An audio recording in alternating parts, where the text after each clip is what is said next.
মাননীয় chief metropolitan magistrate Rajshahi এর নির্দেশনায় নগরীর বিভিন্ন মিষ্টির দোকান ও কাপড়ের মার্কেটে ভোক্তা অধিকার সংরক্ষণে সামারি ট্রায়াল কোর্ট পরিচালনা করা হয়েছে। বুধবার বিকেল ৩টায় সাহেববাজার এলাকায় এই অভিযান পরিচালনা করেন বিজ্ঞ মেট্রোপলিটন ম্যাজিস্ট্রেট মোহাম্মদ আতাউল্লাহ।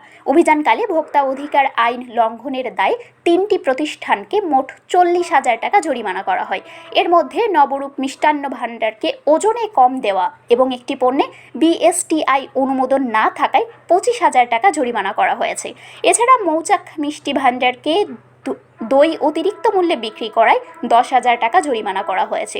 অন্যদিকে কাপড়ের দোকান শেখ গার্মেন্টস ক্রয় রসিদ প্রদর্শন করতে না পারায় ৫,০০০ টাকা জরিমানা করা হয়েছে।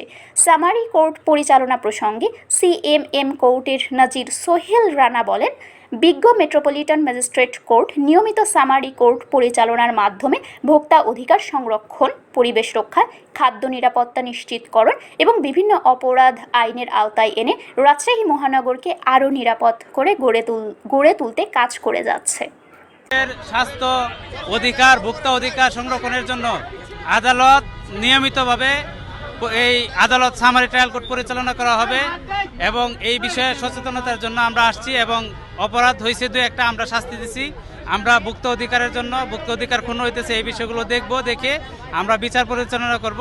এই জন্য আমরা আসছি। আপনারা সামারি ট্রায়াল হয়েছে ফৌজদারি কার্যবিধি ২৬০ ধারা ২৬০ থেকে ২৬৪ ধারা পর্যন্ত বলা আছে যে অপরাধগুলো ছোট ছোট অপরাধ, এই অপরাধগুলো নির্দিষ্ট কিছু অপরাধ আছে যে 2 বছর পর্যন্ত যে কারাদণ্ড অপরাধগুলো আছে এগুলো স্বস্থানে গিয়ে আদালত, মেট্রোপলিটন ম্যাজিস্ট্রেট, জুডিশিয়াল ম্যাজিস্ট্রেট, বিচারকরা গিয়ে তারা ওইখানে আদালত পরিচালনা করে যদি অপরাধ প্রমাণ হয় বা যদি কেউ দোষ স্বীকার করে তাহলে সেই জন্য সেই শাস্তিগুলো তারা আরোপ করতে পারে। আমরা মূলত ওই সামারি ট্রায়াল কোর্ট পরিচালনার জন্য আসছি।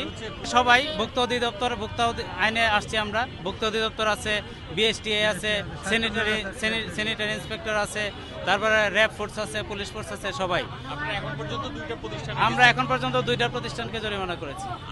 শারমিন শিমু, বরেন্দ্র টেলিভিশন।